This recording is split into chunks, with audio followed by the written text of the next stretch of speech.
Hello friends, कैसे हो आप सभी। उम्मीद है कि बढ़िया होंगे और पढ़ाई कर रहे होंगे। आज हम लूसेंट बायोलॉजी के अगले चैप्टर यानी मानव शरीर के तंत्र इस चैप्टर के बारे में पढ़ने वाले हैं। तो चलिए शुरू करते हैं। पहला हमारा है पाचन तंत्र यानी डाइजेस्टिव सिस्टम। क्या है? भोजन के पाचन की संपूर्ण प्रक्रिया 5 अवस्थाओं से गुजरता है। किन किन अवस्थाओं से? तो पहला है अंतर्ग्रहण, पाचन, अवशोषण, स्वांगीकरण, मल परित्याग। ये 5 प्रक्रियाओं से गुजरता है। इसमें पहला है अंतर्ग्रहण। ये क्या है? भोजन को मुख में लेना अंतर्ग्रहण कहलाता है। दूसरा है पाचन। मनुष्य में भोजन का पाचन मुख से, कहाँ से? मुख से प्रारंभ हो जाता है और यह छोटी आंत तक जारी रहता है। पाचन कहाँ से कहाँ तक? मुख से लेकर छोटी आंत तक। मुख में स्थित लार ग्रंथियों से निकलने वाला एंजाइम टाइलिन भोजन में उपस्थित मंड यानी स्टार्च को माल्टोज शर्करा में अपघटित कर देता है। फिर माल्टेज नामक एंजाइम माल्टोज शर्करा को ग्लूकोज में परिवर्तित कर देता है। लाइसोजाइम नामक एंजाइम भोजन में उपस्थित हानिकारक जीवाणुओं को नष्ट कर देता है।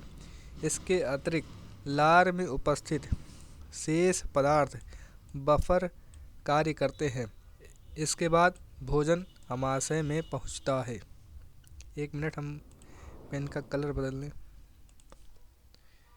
तो पाचन क्या है ये हम जान चुके हैं। ये मुख से प्रारंभ होता है और छोटी आंत तक चलता है। ये रहा इस चित्र में बताया गया है कि कहाँ से पाचन शुरू होता है, कहाँ से ख़त्म। इस चित्र के माध्यम से आप समझ सकते हैं कि मुख में पाचन होता है और अंत में इस गुदा द्वारा अवशिष्ट पदार्थ को बाहर निकाल दिया जाता है। अमाशय में पाचन। अमाशय में पाचन क्या है? अमाशय में भोजन लगभग 4 घंटे तक रहता है।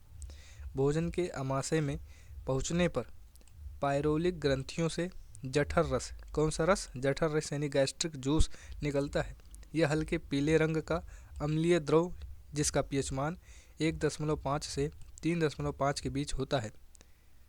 अमाशय के ऑक्सिंटिक कोशिकाओं से, कहाँ से? ऑक्सिंटिक कोशिकाओं से हाइड्रोक्लोरिक अम्ल निकलता है, HCl निकलता है, जो भोजन के साथ आए हुए जीवाणुओं को नष्ट कर देता है तथा एंजाइम की क्रिया को तीव्र कर देता है। हाइड्रोक्लोरिक अम्ल भोजन के माध्यम को अम्लीय बना देता है, अम्लीय, जिससे लार की टाइलिन की क्रिया समाप्त हो जाती है। अमाशय में निकलने वाले जठर रस में एंजाइम होते हैं, कौन से?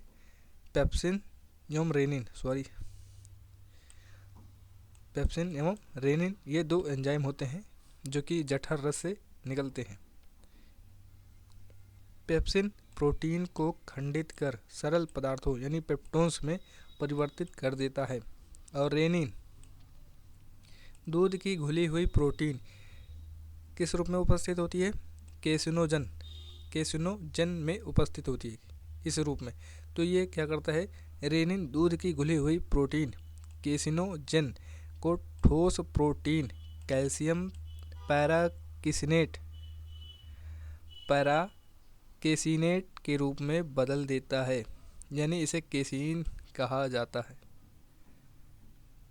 एक बार फिर से मैं बता दूं कि पेप्सिन प्रोटीन को खंडित कर सरल पदार्थों में यानी पेप्टोन्स में परिवर्तित कर देता है और रेनिन दूध की घुली हुई प्रोटीन केसिनोजन को ठोस प्रोटीन कैल्शियम पैराकेसिनेट यानी केसीन के रूप में बदल देता है। अगला है जीभ। मुख गुहा के फर्श पर स्थित एक मोटी एवं मांसल रचना होती है। जीभ के ऊपरी सतह पर कई छोटे छोटे अंकुर होते हैं जिसे पैपली कहते हैं। अंकुर होते हैं जिन्हें स्वाद कलियाँ, यहाँ गलत हो गया होगा, स्वाद कलियाँ कहते हैं।